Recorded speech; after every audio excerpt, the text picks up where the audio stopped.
بسم الله الحمد لله والصلاة والسلام على رسول الله اللهم صل على محمد وعلى آل محمد كما صليت على إبراهيم وعلى آل إبراهيم اللهم بارك على محمد وعلى آل محمد كما باركت على إبراهيم وعلى آل إبراهيم في العالمين إنك حميد مجيد.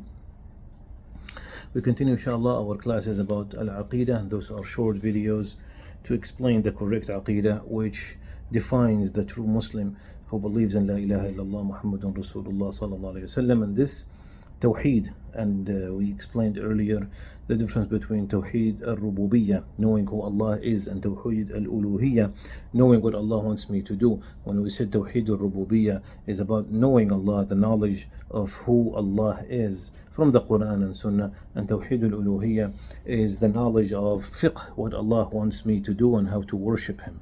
And we said the main issue between the firaq, the groups today who call themselves Muslims, is Tawheed Rububiyyah, because again many groups refuse to acknowledge the asma and the sifat, the names and the attributes and the description of Allah subhanahu wa ta'ala, even though it's in the Quran and Sunnah.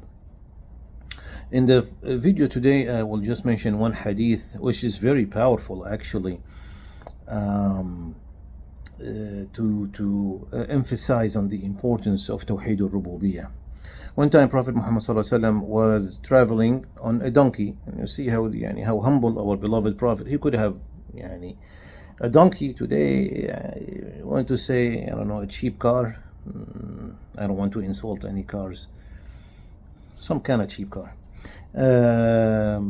But if he wanted, he could have gotten the best of horses, if he wanted to, but he was humble. He was traveling on a donkey with Mu'adh ibn Jabal radiallahu anhu. Mu'adh ibn Jabal is the most knowledgeable companion in halal and haram. In fiqh, the most knowledgeable companion was Mu'adh ibn Jabal radiallahu anhu. So Prophet Muhammad asked Mu'adh, he said, أتدري ما حق الناس على الله وما حق الله على الناس? What is the right of Allah on the people? What is the right of the people on Allah? Basically, things or the thing that Allah wants the people to do, and He promised them to do something in return if they do it. So Mu'adh said, what is it? The Prophet ﷺ said, حق الله على العباد, the right of Allah upon His people, which something the people have to do, is to worship Him alone. And their right, if they do this, is that Allah promised them Jannah. So you imagine one thing Allah wants you to do, worship Him alone, La ilaha illallah, with the Tawheed, the correct Tawheed, and your reward will be Jannah. Mu'adh got very happy and excited. He said, O Prophet of Allah, can I make an announcement? I want people to know about this. The Prophet ﷺ said, no, you better not, because they will stop doing any other work. And this is what's happening today. يَتَّكِلُ, meaning there are so many Muslims today because of, they say, I have La ilaha illallah, I do believe in La ilaha illallah, I will go to Jannah, and they take it easy when it comes to riba and zina and other stuff. And they say, Allah Ghafoor Rahim, and this is what the Prophet ﷺ meant with this hadith. If you tell people, and of course people found out the importance of the Tawheed. There are many other ahadith that tell us about the importance of La ilaha illallah. But those people fail to understand that La ilaha illallah has to be done according to the correct Aqeedah, which we are talking about in these videos.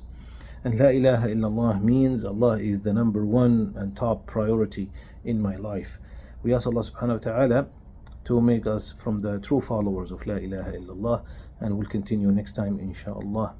Please remember me and my family in your du'a. May Allah keep us always on the straight path, protect us and give us good health. Subhanakallahumma wa bihamdika, ashhadu an la ilaha illa anta, astaghfiruka wa atubu ilayk. Alhamdulillahi rabbil alamin.